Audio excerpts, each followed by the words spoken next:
Magandang tanghali po sa inyong lahat. Andito naman pong muli ang grupo ng Kapwa Kulingap po, handog mula sa puso. Ay muli na naman pong may pupuntahan upang magbigay muli ng unting tulong sa ating mga kababayan na nangangailangan. At pupunta po kami kay nanay na lumapit po sa amin at nakiusap na puntahan daw po namin siya dahil po siya po ay nangangailangan. Kaya po ang punta po namin ngayon ay sa kanya at aalamin po ang status ng kanilang katayuan ngayon para po mabigyan namin ng munting tulong mula po sa Kapwa Kulingap po, handog mula sa puso.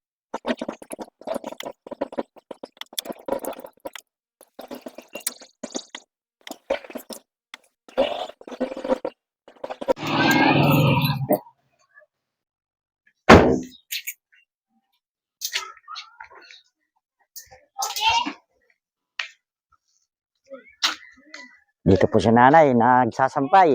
Nay, magandang tanghali po. Iyo po. Ay, salamat ining. Ito po ang ano ni nanay, ang kanyang anak. Kumusta naman po ang ano ninyo ngayon, buhay-buhay natin ngayon?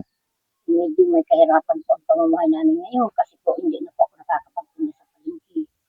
Kaya kung hindi po makakakita ng ano yung asawa ko sa araw-araw, hirap po talaga kami may ngayon. Diyan po kami nag-aasa nung sa pagtitinda ko ay may po hindi na ako makakalimas ng dahil.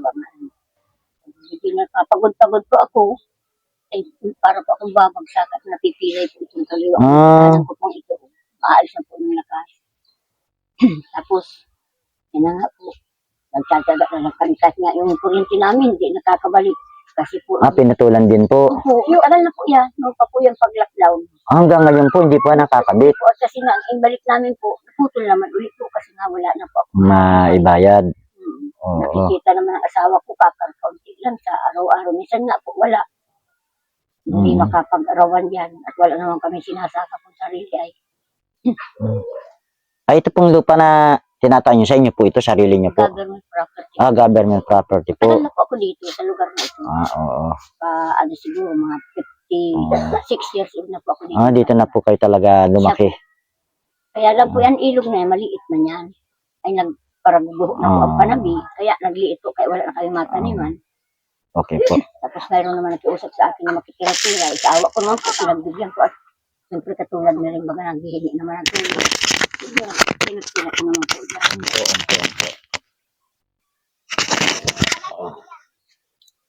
Ay, si tatay naman po, yung asawa niya po, kumusta naman po ang ano nga niya ngayon? Ay, naroon po, nagpunta na naman po dun sa, may mga nagsasaka po dyan. Ako minsan pinapahan traktor siya, o minsan po pinapatulong siya sa pagbabastig yung po bagang paglalagay ng mga pilapil sa danaw. Na pinapalinis-linis po siya dyan sa mga tabi ng pilapil. Yan po ang ginagawa niya. Tapos binibigyan-bigyan Yun po, binibigyan man ng ano. May di po kung araw-araw nakakakita. Ay kung minsan po wala. Kasi nga po, siyempre kung may trabahuhin lang, tinatawag siya. Ay ngayon po, wala talaga. Hirap kami maigi ngayon. Nalagdagan pa po. Ay, yung pong ibang mga anak ninyo, nasaan po? Ay, yung pong isa, dalawa, yung isa nasa Parkali. Yan naman pong isa nasa Pampanga. May mga asawa man na po yun. Ay, ito pong anak ninyong babae. Ay, wala po yan asawa. May sakit na po yan, epilepsy na. Sabi ko po, nasaan baga po na pwede pong Len! Tawagan mo nito si Tita Eileen. 12 bisog na po may nararamdaman. Dito, anong pangalan mo? Eileen. Ilan taon ka na, Eileen? 13? 30 ka na? Matagal na ba yung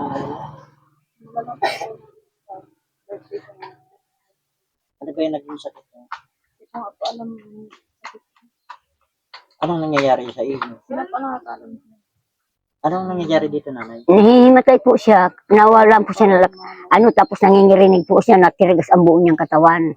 Tapos kung minsan nga po, sa sobrang pang-aano niya, labi na lang niya nakakagat ang labi, pati ang dila niya, nadurugo. Kung maigi po kung nakakapag-inom-inom po siya ng gamot at bihira naman po siyang atakihin. Ay pag katulad po ngayon, hindi ko na nasuportahan at hindi na nga po ako nakakapagtinda. Hindi na po siya nakakapag-inom ng gamot, matagal-tagal na. Kaya, yan, lagi siyang inaatake. Lalo na po kung gabi na natutulog po siya. Kasi nga po, nahuhulog yan sa cotton. po, mga kapwa ko, si Ate Aileen ba? Aileen po. Si Aileen po ay mayroon pong naramdaman.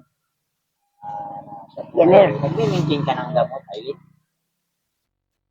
Pag, Nay, pag mayroon po maibili, ng gamot si Aileen. oo, at kasi Hindi daw po niya alam ang nangyayari sa kanya na bigla na lang daw po siyang tutumba, mawawala ng lakas, ay matay. 40 years na po siya ngayon.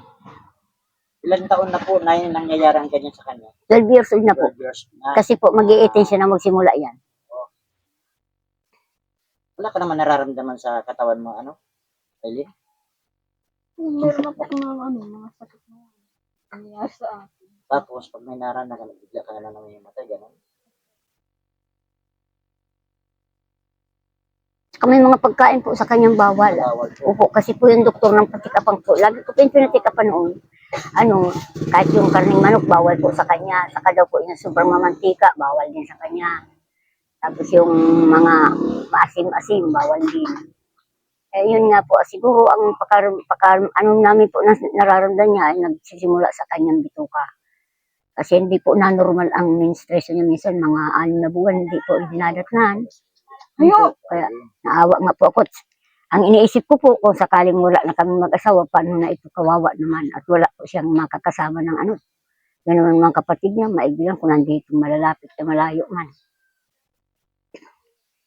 Ano naman ang kailangan mo sa Aileen? Ano yan? Ano? Mawala ang naramdaman ko. Dapat ano po nagtrabaho. Sa kalagayan mo yan. Para makatulong ka kay mama mo. Naapektuhan pati po ang pagtingin niya kuya. Nawawalan po ng ano yun. Lagi pong nagluluho ang mata niya. Nahina ang maigi ang kondisyon ng tingin. Parang ano? Para pa akong umiiyak lagi. Nawawalan pong kondisyon. Kailangan ko siguro na salamin sa mata. Hindi ko nga lang po alam. Lalabo ng paningin. Hindi ko man nga po napapacheck upan at mahal man po baga ngayon ang magpacheck up. 10,000 yata mahigit ang isang check up sa po. Diyan sa kay Dr. Rupino.